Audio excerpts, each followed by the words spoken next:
दिल्ली विधानसभेच्या निवडणुका सुरू आहे. शिवसेनेने इथे तटस्थ राहण्याची भूमिका घेतली आहे. काय प्रतिक्रिया? तटस्थ नाही, आम्ही मला वाटतं आदरणीय उद्धवजींनी घोषित केलं होतं केजरीवालांच्या सोबत त्यांना पाठिंबा आहे असं शिवसेनेचा वैचारिक पाठिंबा आहे. कारण लोक संबंध देशाचं आता लक्ष असेल दिल्लीच्या निवडणुकांकडे.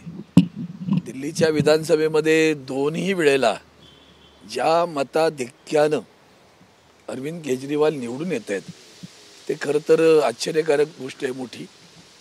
जेमतेम 5 आमदार येतात बीजेपीचे, 5-7 असे जेवढे, खूप मोठी गोष्ट आहे खरं तर.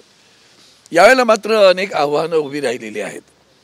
कारण काँग्रेस स्वतः परत लढते आहेच आणि दुसऱ्या बाजूला भारतीय जनता पार्टीने खूप जोर लावला आहे, प्रतिष्ठा केलेली आहे की कोणत्याही परिस्थितीत ही निवडणूक जिंकायची. त्यामुळे दिल्लीतलं वातावरण कसं आहे एक समजत नाही. पण दिल्ली म्हणजे अखंड हिंदुस्थान आहे, जसा मुंबईत असतो तसा, मुंबईपेक्षाही अधिक समजा संबंध देशातील सगळ्या राज्यातील लोक दिल्लीमध्ये राहतात. त्यामुळे त्यांचे जे काही कटू अनुभव आहेत त्याच्यातनं जे काही होईल ते पाहिलं पाहिजे. पण दिल्लीला पूर्ण राज्याचा दर्जा नसल्यामुळे सगळ्यात महत्त्वाचं गृह मंत्रालय नाही आणि नायब राज्यपालांची अधिकारशाही याच्या कात्रीत सापडलेलं दिल्ली राज्य आहे.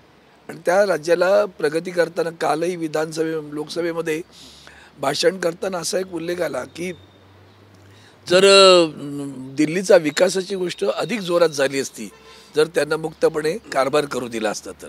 यातच सारं काही आलं. सर, पंतप्रधान नरेंद्र मोदी आज प्रयागराजला गेलेले होते, त्यांनी शाही स्नान केलं. तुमच्याच पक्षाचे खासदार संजय राऊत यांनी मागणी केली की आम्हा सगळ्या खासदारांनाही त्यांनी न्यायला पाहिजे होतं, आम्ही गेलो असतो. आनंदाची गोष्ट आहे ना.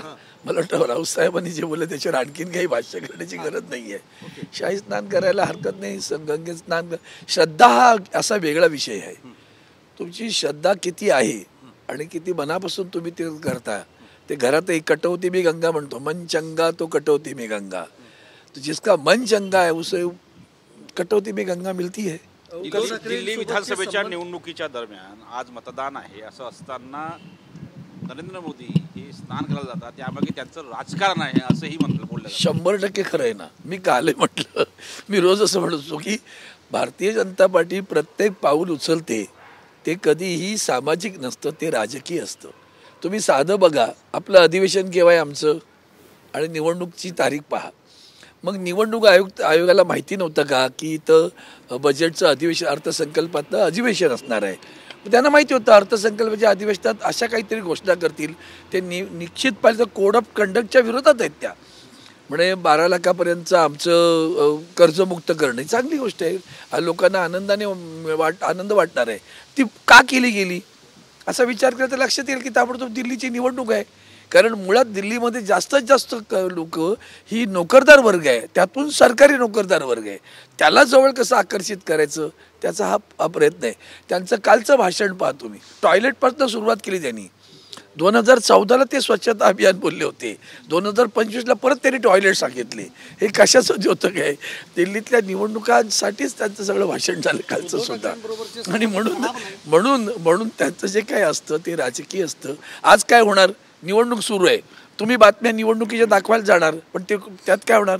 देशाचे पंतप्रधान जेव्हा शाही स्नान करतायत तर सारख्या बातम्या त्याच असणार. शाही स्नान, डुबकी लेर आहे, डुबकी लेर आहे. इकडे काय होतंय कोण बघते? म्हणजे पुन्हा सारखे पंतप्रधान दिसावेत आणि मग लोकांना त्याचं आठवण करून द्यावी की मीच तो माणूस ज्याने टॉयलेटची आठवण करून दिली होती. त्यामुळे तिथून मतदान द्या. उद्धव ठाकरेंबरोबरचे संबंध फार खराब नाहीत, मात्र जवळ येणं किंवा एकत्र येण्यासारखी नाहीत असं मुख्यमंत्र्यांनी म्हटलेलं आहे. आम्ही कुठे म्हणालो की आमचे संबंध जवळ येण्यासारखे आहेत म्हणून? आम्ही नाही म्हणालो ना. कारण आमचा शब्द एक कसं आहे, वंदनीय हिंदू हृदय सम्राट शिवसेना प्रमुख बाळासाहेब ठाकरेंचे संस्कार आहेत.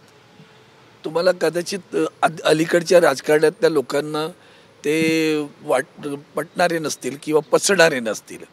कारण कडवटपणा असतो त्याच्यामध्ये विषयांच्या संदर्भात. त्यातल्या निष्ठा हा विषय आहे, शब्द पाळणं हा विषय आहे. म्हणजे आमच्यासारख्या छोट्या कार्यालयात आता मी 25-30 वर्षे जिल्हा संपर्क प्रमुख झाल्यानंतर आपण भाषण करताना काळजी घ्या रे. आणि काळजी घेताना एक लक्षात घ्या, भावनेच्या भरात कुठलं तरी एखाद्याला शब्द देऊ नका. शब्द दिलात 100 वेळा विचार करा, पण तू शिवसैनिक आहेस बरं का, शब्द दिला पूर्ण केला पाहिजे असं सांगायचे ते. आणि मग आम्हाला शब्द दिलेला कोणतरी मोडतो, तेव्हा मग आमचं अंतर वाढतं. तेवढ्यापुरतं वाढत नाही, त्याच्या पुढे जी काही पावलं उचलली जातात ती अंतर वाढविणारी असतात, ती जवळ येणारी नसतात. हे जर आपण अनुभवाने पाहिलं असेल, तुम्हीच बातम्या दाखवता, त्यामुळे तसं काही येईल असं वाटत नाही. राहुल सोलापूरकरांनी एक वादग्रस्त विधान केले शिवाजी महाराजांच्याबद्दल.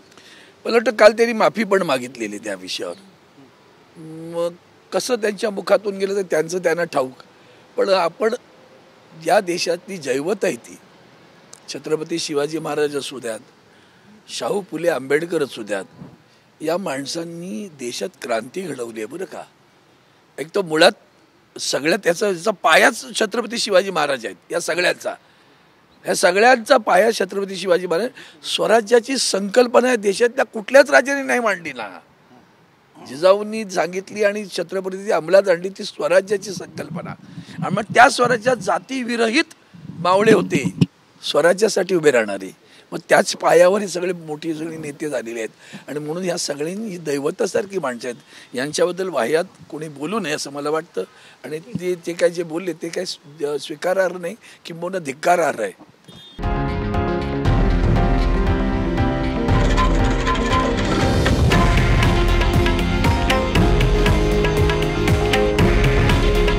हे आहे देशातील नंबर 1 न्यूज नेटवर्क आणि आपण पाहत आहात TV9 मराठी. काळजी तुमची, हित महाराष्ट्राचं.